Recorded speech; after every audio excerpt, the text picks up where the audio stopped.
Baiklah, sebelumnya perkenalkan nama saya Badratul Fadila dengan NPM A1M022043. Saya berasal dari Prodi Pendidikan IPA dan pada semester 3. Di sini saya akan membahas tentang skenario pembelajaran, di mana di sini saya telah membuat skenario pembelajaran tentang materi klasifikasi makhluk hidup.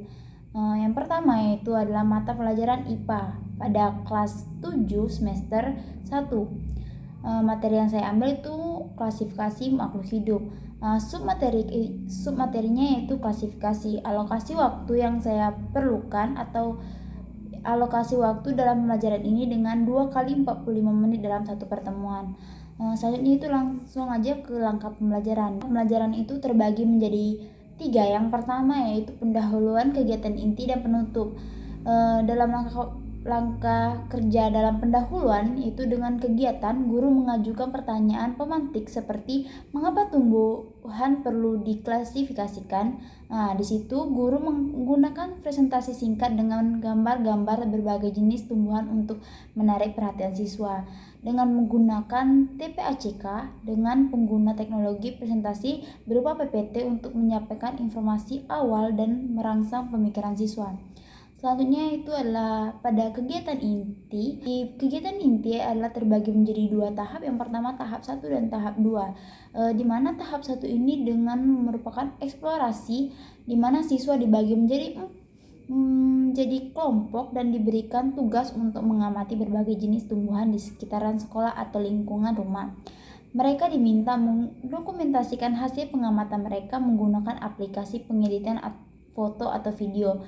Dengan menggunakan TPACK, siswa menggunakan teknologi aplikasi pengedit presentasi atau blog, di mana aplikasi pengedit ini bisa berupa Canva, Capcut, dan lain sebagainya. Untuk mengumpulkan atau mengelola dan menyajikan data, guru berperan sebagai fasilitator, pemberikan bimbingan dan umpan balik selama proses pembelajaran. Selanjutnya itu adalah tahap kedua, elaborasi. Setiap kelompok membuat laporan proyek digital yang berisi hasil pengamatan klasifikasi tumbuhan dengan berdasarkan ciri-ciri yang mereka amati dan disertai dengan gambar atau video. Mereka dapat mengumpulkan aplikasi presentasi atau membuat blog untuk menyajikan hasil kerja kelompok mereka. Di mana yaitu selanjutnya itu penutup. Pada penutup ini dibagi menjadi 2 tahap juga. Yang pertama tahap 1 refleksi. Setiap kelompok mempresentasikan hasil proyek mereka di depan kelas. Siswa lain memberikan tanggapan dan juga masukan atau bisa bertanya kepada siswa yang presentasi. Di mana dalam presentasi ini bisa menggunakan platform presentasi online untuk berbagai hasil kerja dan memberikan umpan balik. Guru dapat menggunakan aplikasi pengumpulan tugas untuk memudahkan proses dalam pembelajaran. Selanjutnya yaitu tahap 2, evaluasi. Guru memberikan penilaian terhadap hasil kerja siswa berdasarkan rubrik penilaian yang telah ditentukan. Itulah langkah pembelajaran yang telah saya buat di dalam skenario pembelajaran saya. Selanjutnya itu masuk ke kegiatan pembelajaran.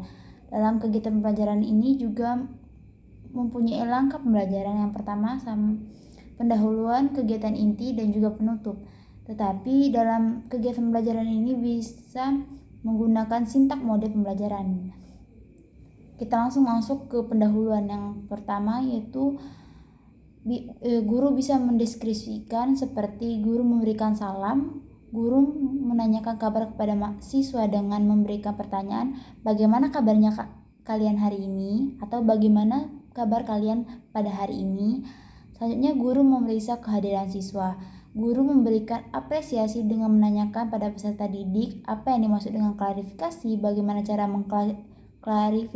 mengklasifikasikan, dan mengapa harus mengklasifikasikan pada makhluk hidup supaya menimbul pertanyaan-pertanyaan kepada siswa yang akan diajarkan. Selanjutnya dalam pendahuluan ini guru bisa memotivasi siswa untuk mempelajari klasifikasi makhluk hidup dengan baik untuk mengetahui kelebihan dan manfaatnya dalam kehidupan sehari-hari pada kegiatan klasifikasi ini. Guru memberikan orientasi pembelajaran dengan mengemukakan tujuan pembelajaran, apa yang akan dilakukan, dan bagaimana pengorganisasian kelas atau kelompok nantinya.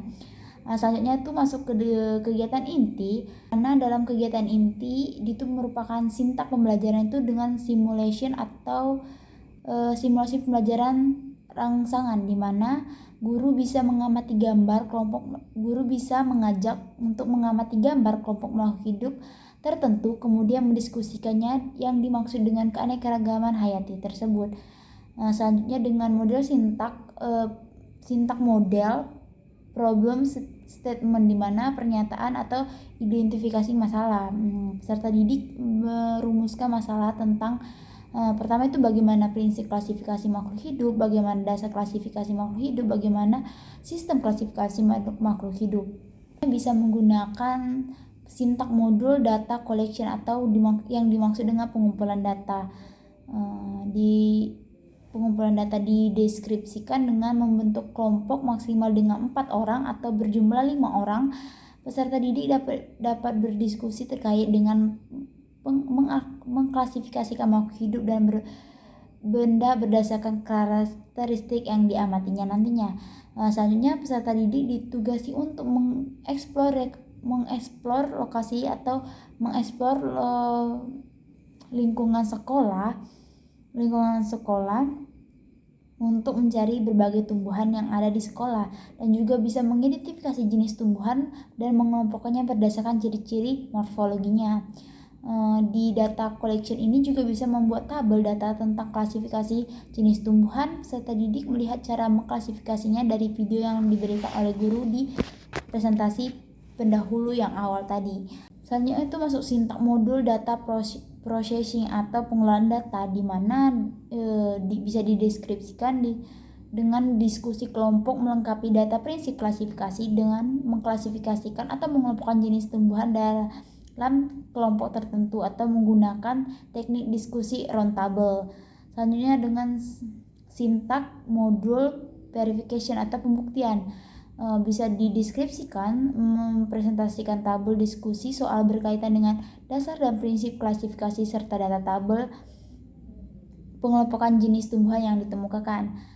Bisa juga dengan diskusi kelas atau mengolaborasi verifikasi diskusi kelompok, dan juga bisa menggunakan dengan sintak model dengan generalization atau menarik kesimpulan, di mana membuat simpulan tentang klasifikasi makhluk hidup atau prinsip dasar sistem klasifikasi dan menunjukkan berbagai contohnya. Dan yang kedua bisa juga merumuskan nilai-nilai yang dapat diperoleh setelah mempelajari klasifikasi makhluk hidup. Masuk ke kegiatan penutup, di mana kita di dalam kegiatan penutup ini bisa mereview materi yang telah dipelajari, memberi penugasan mencari bagaimana membuat kunci determinasi serta menjelaskan penugasan untuk pertemuan selanjutnya. Dan yang ketiga bisa menyampaikan pesan-pesan berkaitan dengan manfaat mempelajari klasifikasi makhluk hidup. Baik, itulah skenario yang telah saya buat. Mungkin di dalam skenario ini masih banyak kekurangan dan juga banyak typo atau salah tulisan. Saya memohon maaf. Saya akhiri. Wassalamualaikum warahmatullahi wabarakatuh.